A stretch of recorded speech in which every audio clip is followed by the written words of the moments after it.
California Governor Gavin Newsom knows that Donald Trump will be utilizing martial law no matter how we respond. He already does it in California. In Los Angeles, that is a version of martial law. What's happening in DC, that is a version of martial law. In DC, that is much more different because it's a district. So ultimately, what it's experiencing is a similar experience to what Palestine is experiencing.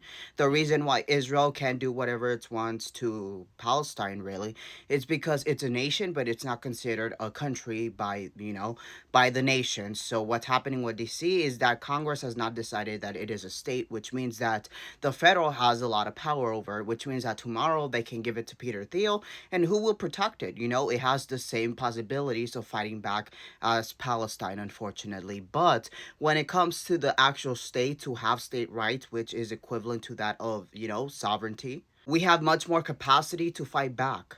I hear Americans saying if a governor fights back, then they're going to utilize it to declare an emergency and cut off all elections and declare martial law. They're going to do that anyways. Do you not understand that? The only way that what citizens are doing is considered a rebellion is if the state governor does not actually sanction it.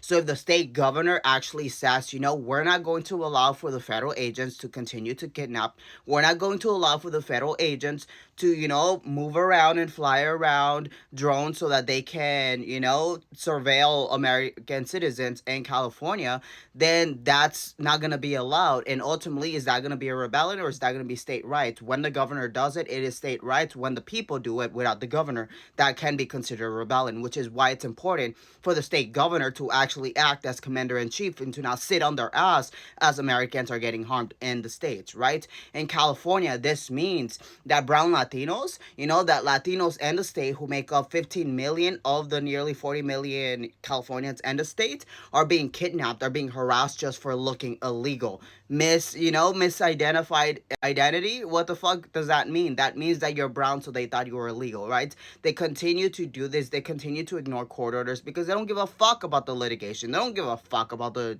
courts. They don't give a fuck about the judges. You know why? Because who protects the safety of the judges? The U.S. Marshals. Who is that under? The executive. So who's going to force him even if it rules against him, right?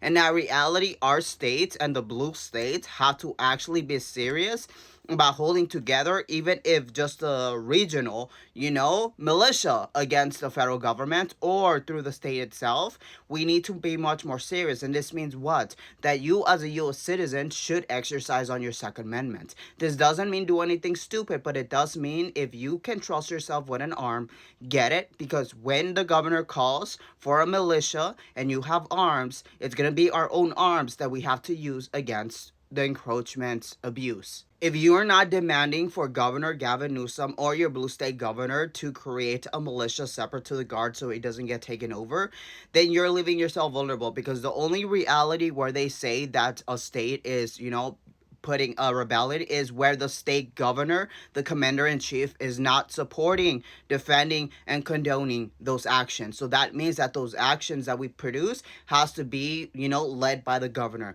The fact that he thinks that he can distinguish himself and just, respect the badge, but also protect us against a Gestapo is not going to work. And we know this. What's happening in DC is because they don't have the state rights protection, but they're going to do it anyways.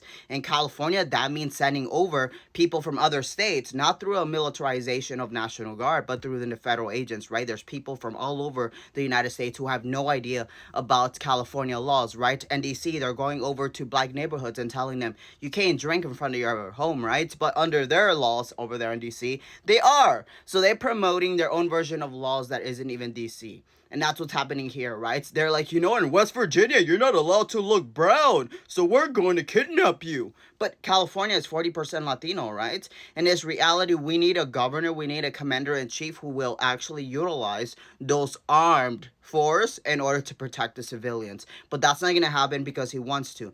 People are so satisfied what he's doing when it comes to redistricting. Great. I love it. But we also have to demand, because he's been failing when it comes to immigration. Deposition litigation, but litigation has never ended tyranny. It prolongs it because you're looking for evidence, right? And if it's not forbidden, is it allowed? If it's allowed, then how do you stop it, right? If they literally didn't write in the Constitution, you cannot create concentration camps, then how are we to forbid them from creating concentration camps. That's literally the logic, right? So ultimately, we need an actual defense in our state, or at least on the West Coast, in order to promote that the federal government does not weaponize the agencies or the National Guard against us. And this means yes, an escalation to a cold civil war.